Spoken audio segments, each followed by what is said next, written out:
최고위원에 올라서 화제가 되는 인물입니다. 자유한국당 최고위원 유여해 최고위원 연결됐습니다. 안녕하십니까? 네, 안녕하세요. 네. 잘 지내셨습니까? 네, 반갑습니다. 뉴스공장 한번 출연하셨었는데 네. 우선 축하드리고요. 네, 감사합니다.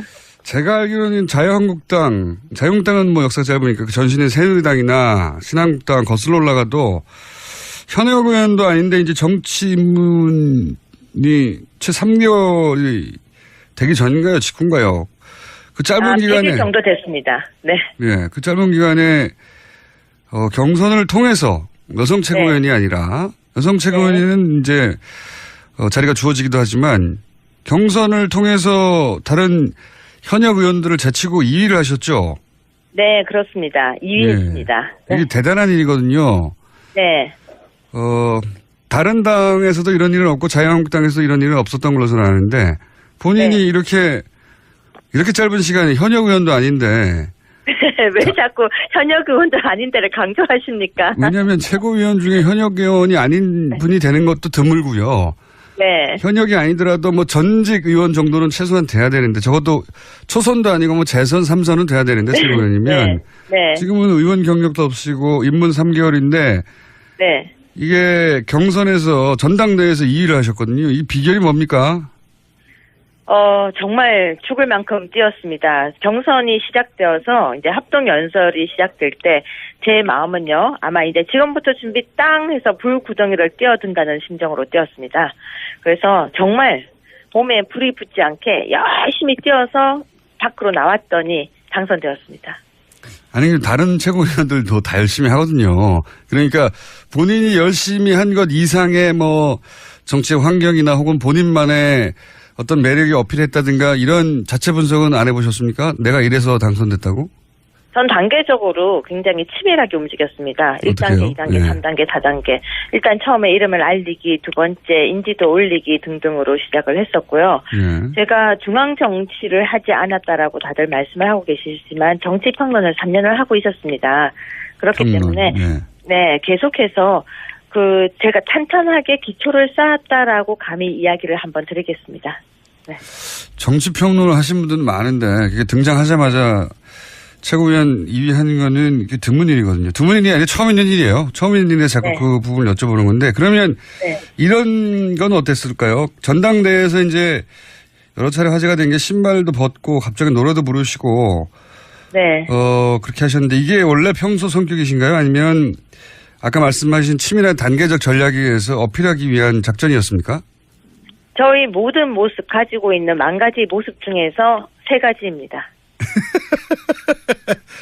평소 성격인데 요때 내가 드러냈을 뿐이다. 예. 그렇죠. 그러니까 어떻게 그건 제가 뭐 배우도 아닌데요. 없던 걸 끌어낼 수는 없는 거죠. 10가지 정도 있는 저희 모습 중에서 3가지 정도를 보여드린 것이다. 이렇게 생각하시면 되고요. 앞으로 남아있는 정말 또 수많은 제 모습이 있을 거고 또 여러 가지 모습을 만들어 갈 거니까 기대하셔도 좋습니다. 알겠습니다. 지금 뭐 신발 벗고 노래 부른 정도는 아무것도 아니다. 그건 아무것도 아닙니다. 네. 기대가 됩니다. 네. 네. 이제 고민되는 지점을 제가 여쭤볼게요. 그런데 이제 여전히 당 지지율이 뭐 기간마다 좀 다르긴 한데 조사 기간마다 한 10% 전후에서 움직이고 있어요. 네. 아직은. 이 낮은 지지율의 주 원인은 어디 있다고 분석하십니까?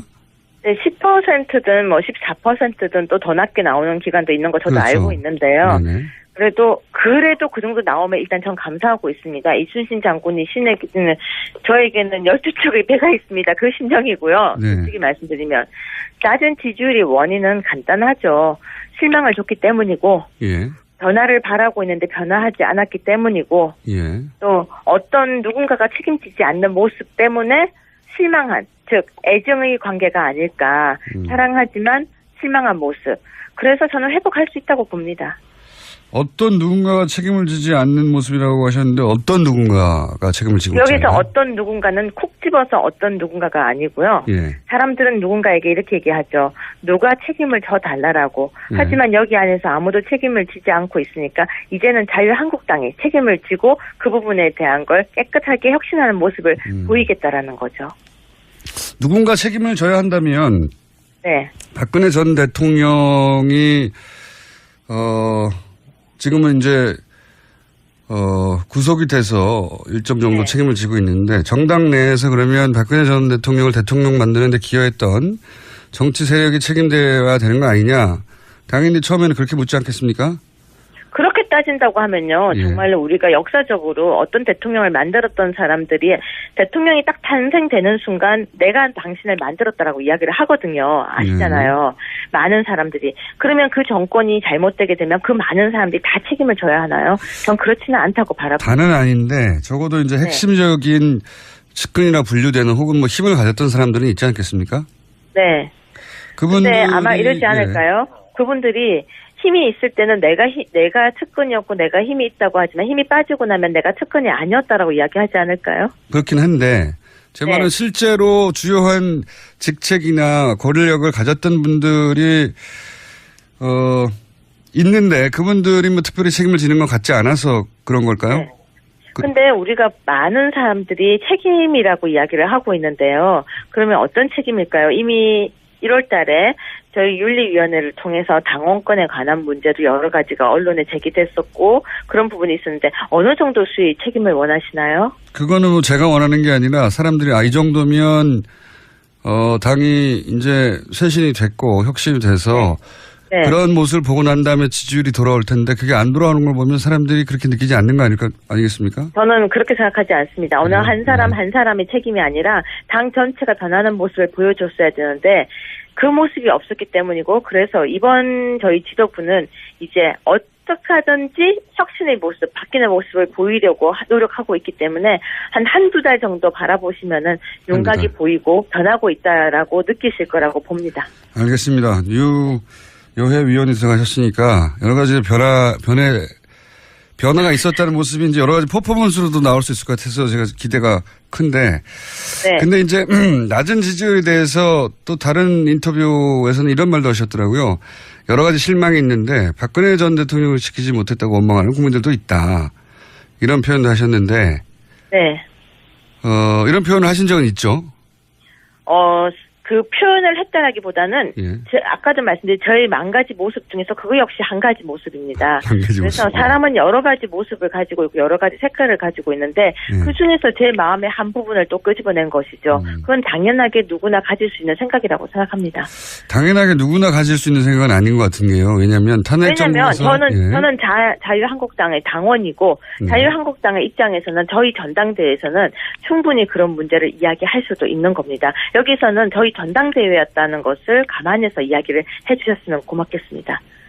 이 이야기는 이제 전당대회가 아니라 나중에 인터뷰하신 거에서 제가 여쭤보는 건데 제가 이런 질문을 드린 이유가 있습니다. 오늘 처음으로 이제 인터뷰를 하는 거라 제가 매우 뭐랄까요 사이좋게 지내고 싶어서. 저랑 사이 좋지 않으세요? 저는 직접 가서 뵀을 때 사이가 좋다고 생각했는데 왜 갑자기 그러십니까? 아니, 사이 좋다고 생각합니다. 생각하는데 그 이 만 가지 중에 또 다른 모습도 좀 뵈가지고 자 이런 질문을 드리고 싶어요. 그러니까 탄핵 전국에서 이제 탄핵을 지지한 여론이 대략 한 80% 전으로 왔다 갔다 했고 그리고 탄핵이 결정된 이후로는 결과적으로는 잘 된 일이라는 여론이 더 높았어요. 80%보다도. 그럼 지금 박근혜 전 대통령을 지키지 못했다고 원망하는 국민들도 감싸 안으면서 자유한국당에 가다 보면 대략 한 15% 20% 정도 국민만 바라보고 정치를 하는 게 아니겠느냐. 이게 너무 확장성이 없는 거 아니냐. 이런 질문을 드리려고 한 겁니다. 그렇게 물으면요. 그러면 또 이렇게 답을 드리고 싶습니다. 확장 이제부터 시작할 거고요. 저는 이렇게 생각합니다. 국민이란 정말 대한민국 국민이란 촛불도 있고 태극기도 있습니다. 그렇기 때문에 한 마음 정말 어우르고 다독거리면서 걸어 나가고 싶은 첫걸음의 제 목소리였다고 생각해 주십시오. 촛불과 태극기를 다 끌어안는 자유한국당이 되겠다 이런 포부입니까? 그 포부라고 하면 또 너무 거창하고요. 저희 소망이라고 얘기를 해주세요. 촛불과 태극기가 같이 있기는 힘들 것 같은데요. 아닙니다. 촛불도요. 촛불도 그 촛불의 마음은요. 정말로 야여가 아닙니다. 촛불은 나라가 잘 되기를 바라는 마음입니다. 그렇기 때문에 촛불을 들었다고 해서 지금 정부를 무조건 찬성하는 것도 아니고요. 촛불을 들었다고 해서 진보인 것도 아니고요. 무슨 이야기냐면 촛불은 국민의 한 모습일 뿐입니다. 저는 국민 모두를 어우리고 국민 모두를 정말 받들고 싶다는 표현입니다. 촛불을 감사한다고 해서 이념이 다르다. 모든 저 사람은 나와 이념이 다르기 때문에 멀리해. 그런 생각은 저는 굉장히 위험한 발상이라고 생각합니다. 그게 이제 종교단체면 모르겠는데 이게 정당이 완전히 네. 상반된 두 주장을 한꺼번에 끌어안을 수 있을까요? 상반된 두 목소리가 아닙니다. 촛불 안에도요. 아니에요? 저와 아주 친했던 사람들도 촛불에 들어가 있었거든요. 그렇다고 해서 그 사람들이 어떤 진보적 성향이나 있었던 게 아니고 틀린 것을, 잘못된 것에 대한 분노였습니다. 특히 그 당시에 가장 우리 분노를 하게 됐던 사건이 뭔지 아십니까? 바로 정유라 사건이었습니다. 사람들이 그때 그 당시에 촛불을 들고 나갔던 건 어떤 정치적 이념이 아니라 나도 정말 공평하게 살고 싶다는 마음이었습니다. 그래서 정말 촛불의 마음을 진지하게 우리는 고민을 다시 해볼 필요성도 저는 있다고 봅니다. 알겠습니다. 무슨 말씀인지 뭐 동의하지 않는 분들도 있겠지만 무슨 말씀을 하려는 건지는 네. 무슨 말씀을 하려는지는 어떻게 알겠고요. 동의가 되겠습니까? 다 다름인데요. 네. 네. 아니 이제 박근혜 전 대통령을 두고 평가가 엇갈리는 양 진영이라 촛불과 태극기가 그 질문을 제가 드릴 수밖에 없었고요. 네. 이 당내의 홍준표 대표 체제에 대해서 뭐랄까 탐탁치 않은 분들이 꽤 있는 것 같아요. 네. 언제 정당 역사상 항상 탐탁한 적이 있겠습니까? 항상 반대 목소리가 있으면 찬성하는 목소리가 있고 그렇기 때문에 다른 거고요. 만약에 모든 사람이 90% 이상 찬성을 한다면 그거 거의 분위기가 이상한 거죠. 다른 것을 인정하면서 그 부분에 대해서 수정해 나가는 것. 그런데 제가 한마디 정확하게 말씀드리자면 저희 지금 아무 문제 없이 출발하느라고 준비 중인데 벌써부터 걱정해 주시는 거 고맙지만 안 해주셔도 지금은 될 것 같습니다. 그래요? 예. 네. 걱정을 한다기보다 어쩌라고 저러냐 하고 쳐다보는 거죠, 그냥. 예. 그래서 더한 곳도 많잖아요, 지금. 걱정해줘야 될 더한 곳도 많으니까 일단 그쪽부터 걱정 좀 해주세요. 국민의당 말씀하시는 것 같은데 국민의당 현재 상황에 대해서 한마디로 논평하시자면요? 걱정되죠. 예, 자유한국당 걱정하지 말라고 하시면서 국민의당 걱정하십니까? 그러니까 원래 사람은 자기 걱정보다 남의 걱정해 줄 때가 더 걱정이 진하게 돼요. 자, 오늘은 상견례만 했고요. 최고위원으로 저희 스튜디오에 한번 따로 모시겠습니다. 네, 오늘 제가 다른 일정 때문에 못 갔었는데요. 언제든지 불러주시면 뵈러 가겠습니다. 사이좋게 지내요. 알겠습니다. 말씀 감사합니다. 네, 고맙습니다. 대답 안 하시네요. 고맙습니다. 네네, 하시는 거 봐서요. 지금까지 자유한국당 류여회 최고위원이었습니다. 두 분의 최고위원이 두 분 다 일정이 빡빡해서 여기까지밖에 못했습니다. 네. 3단계, 4단계. 일단 처음에 이름을 알리기, 두 번째 인지도 올리기 등등으로 시작을 했었고요. 네. 제가 중앙 정치를 하지 않았다라고 다들 말씀을 하고 계시지만 정치 평론을 3년을 하고 있었습니다. 그렇기 때문에 네, 계속해서 제가 탄탄하게 기초를 쌓았다라고 감히 이야기를 한번 드리겠습니다. 네. 정치 평론을 하신 분들은 많은데 그게 등장하자마자 최고위원 2위 하는 거는 이게 드문 일이거든요. 드문 일이 아니라 처음 있는 일이에요. 처음 있는 일에 자꾸 네. 최고위원에 올라서 화제가 되는 인물입니다. 자유한국당 최고위원 유여회 최고위원 연결됐습니다.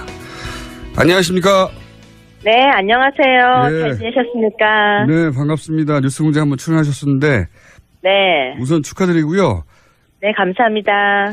제가 알기로는 자유한국당은 뭐 역사 짧으니까 그 전신의 새누리당이나 신한국당 거슬러 올라가도 현역 의원도 아닌데 이제 정치 입문이 채 3개월 시작될 때 제 마음은요, 아마 이제 지금부터 준비 땅 해서 불구덩이를 뛰어든다는 심정으로 뛰었습니다. 그래서 정말 몸에 불이 붙지 않게 열심히 뛰어서 밖으로 나왔더니 당선되었습니다. 아니 다른 최고위원들도 다 열심히 하거든요. 그러니까 본인이 열심히 한 것 이상의 뭐 정치 환경이나 혹은 본인만의 어떤 매력이 어필했다든가 이런 자체 분석은 안 해보셨습니까? 내가 이래서 당선됐다고?